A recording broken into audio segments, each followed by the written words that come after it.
உலக புகழ்பெற்ற JP Morgan வங்கியில இப்போ ஒரு மிகப்பெரிய சர்ச்சை வெடிச்சிருக்கு. கார்ப்பரேட் உலகத்துல எல்லாமே ரொம்ப ப்ரொஃபஷனலா வெளிப்படையா நடக்குதுன்னு தான் நாம நினைக்கிறோம். ஆனா அந்த மூடிய கதவுகளுக்கு பின்னால் நிஜமா என்ன நடக்குது?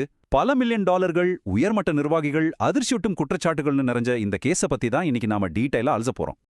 யோசிச்சு பாருங்க, ஒரு பெண் நிர்வாகி மீது முன்னாள் ஊழியர் ஒருத்தர் மிக கடுமையான பாலியல் குற்றச்சாட்டுகளை முன்வைக்கிறார். ஆனா வங்கியோ எங்க விசாரணையில இதுக்கு ஒரு சின்ன ஆதாரம் கூட கிடைக்கல அப்படின்னு மொத்தமா மறுக்கிறாங்க. ஒரு பக்கம் குற்றச்சாட்டுகள் மலை போல குவியுது, இன்னொரு பக்கம் வங்கியோட மறுப்பு ரொம்பவே ஸ்ட்ராங்கா இருக்கு. இப்போ நம்ம முன்னாடி இருக்கிற மிகப்பெரிய கேள்வி, உண்மை யார் பக்கம்? இது பார்க்கறதுக்கு அப்படியே ஒரு த்ரில்லர் சினிமா மாதிரி இருக்குங்க. ஏன்னா ஒவ்வொரு தரப்பும் முற்றிலும் மாறுபட்ட ஒரு கதையை சொல்றாங்க. ஒருவரால் எப்படி இவ்ளோ துணிச்சலா ஒரு பொய்யான குற்றச்சாட்டை வைக்க முடியும்? இல்ல இவ்ளோ பெரிய வங்கி தங்களோட ரெப்புடேஷனை காப்பாத்த உண்மையா மறைக்க முயற்சிக்கிறதா? வாங்க பார்க்கலாம். முதல்ல இந்த பிரச்சனையில சம்பந்தப்பட்டவங்க யாருன்னு கிளியரா தெரிஞ்சுக்குவோம். குற்றச்சாட்டை முன்வைக்கிறவரு சிராயு ராணா. 35 வயசான இவரு ஜேபி மார்கனான் லெவரேஜ்டு ஃபைனான்ஸ் டீம்ல வேலை செஞ்ச முன்னாள் ஊழியர். அடுத்தது குற்றம் சாட்டப்பட்டவர் லோர்னா ஹஜ்தீனி. 37 வயசான இவங்களும் அதே டீம்ல இருக்கிற ஒரு உயர்மட்ட நிர்வாக இயக்குனர், அதாவது எக்ஸிகியூட்டிவ் டைரக்டர். இவங்க 2 பேரும் ஒரே டீம்ல வேலை செஞ்சவங்க. பிரச்சனை ஆரம்பிச்சதே இங்கிருந்து தான்.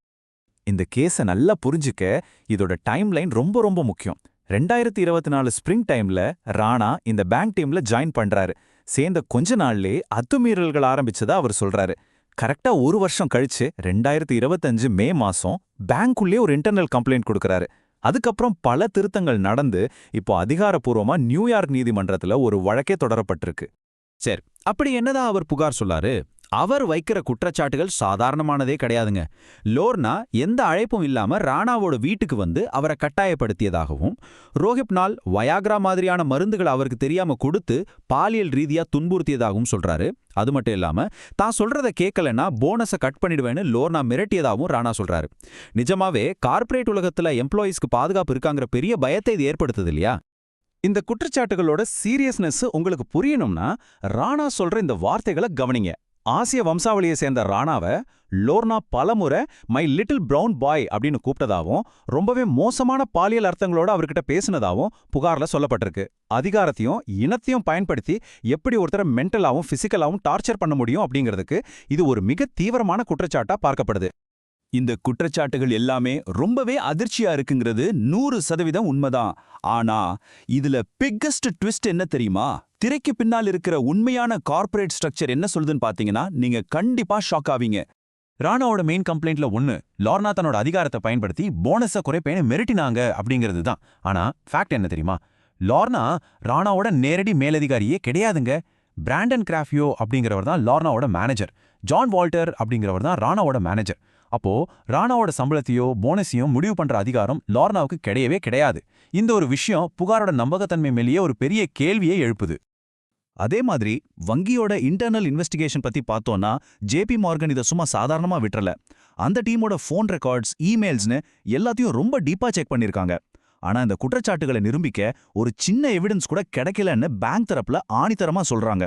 இதுல ரொம்ப ஷாக்கிங்கான விஷயம் என்னன்னா, புகார் கொடுத்த ராணா இந்த இன்டர்னல் விசாரணையில முழுமையா கலந்துக்க மறுத்துட்டாராம்.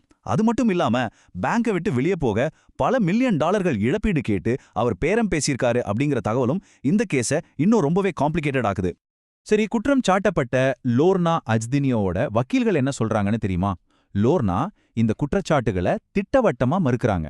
உண்மையா சொல்லணும்னா பாலியல் வன்கொடுமை நடந்ததா ராணா சொல்ற அந்த இடத்துக்கு, அதாவது ராணாவோட வீட்டுக்கே லோர்னா அவங்க வாழ்நாள்ல போனதே கிடையாதுன்னு அடிச்சு சொல்றாங்க. ஒரு குற்றச்சாட்டுக்கும் அதை நிரூபிக்கிற ஆதாரத்துக்கும் இடையில எவ்வளோ பெரிய கேப் இருக்குங்கிறத இதுல இருந்தே நம்ம புரிஞ்சுக்கலாம். சோ இந்த மொத்த கேஸ்ல இருந்து நம்ம கத்துக்க வேண்டிய முக்கியமான விஷயங்கள் என்ன? இது வெறும் 2 பேருக்கு இடையில நடக்கிற சாதாரண பிரச்சனை கிடையாது. ஒர்க்கிங் பிளேஸ்ல நடக்கிற அத்துமீறல்கள் பத்தின விவாதம் ஒரு பக்கம்னா, மில்லியன் டாலர்களுக்காக புனையப்படுற பொய் குற்றச்சாட்டுகளோட ஆபத்து இன்னொரு பக்கம் இருக்கு. வங்கி சொல்றது ஒண்ணு, புகார் சொல்றது இன்னொன்னு. அப்போ இந்த கார்ப்பரேட் நிறுவனங்களோட இன்டர்னல் விசாரணைகள் நிஜமாவே எவ்வளவு வெளிப்படையா நடக்குதுங்கிற மிகப்பெரிய கேள்வியும் இது ஸ்ட்ராங்கா எழுப்புது. நம்ம ஆரம்பத்திலே சொன்ன மாதிரி இதுல யார் சரி யார் தப்புன்னு தீர்ப்பு சொல்றது நம்ம வேலை கிடையாதுங்க. குற்றச்சாட்டுகள் ஒரு பக்கம் எவ்வளோ ஸ்ட்ராங்கா இருந்தாலும் மறுபக்கம் பேங்கோட ஆதார அடிப்படையிலான மறுப்புகளும் ரொம்பவே ஸ்ட்ராங்கா இருக்கு. வெறும் குற்றச்சாட்டு மட்டுமே தீர்ப்பாயிடாது இல்லையா? உண்மையான ஃபேக்ட்ஸ் என்னங்கிறது அந்த நீதிமன்றத்துல தான் முழுமையா வெளிவரும். உலகத்தையே ஆள்ற இந்த கார்ப்பரேட் கட்டமைப்புகளுக்குள்ள நடக்கிற உண்மைகளை என்னைக்குமே முழுமையா வெளிக்கொண்டு வர முடியுமா? யோசிச்சு பாருங்க.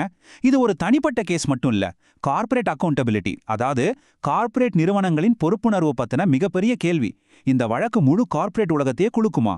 உண்மை எதுங்கிறதா நீதிமன்றம் தான் தீர்மானிக்கும். ஆனா அதுக்கான கேள்விகள் ஏற்கனவே மக்கள் மத்தியில எழுந்துருச்சு. நீங்களே சிந்தித்து பாருங்கள்.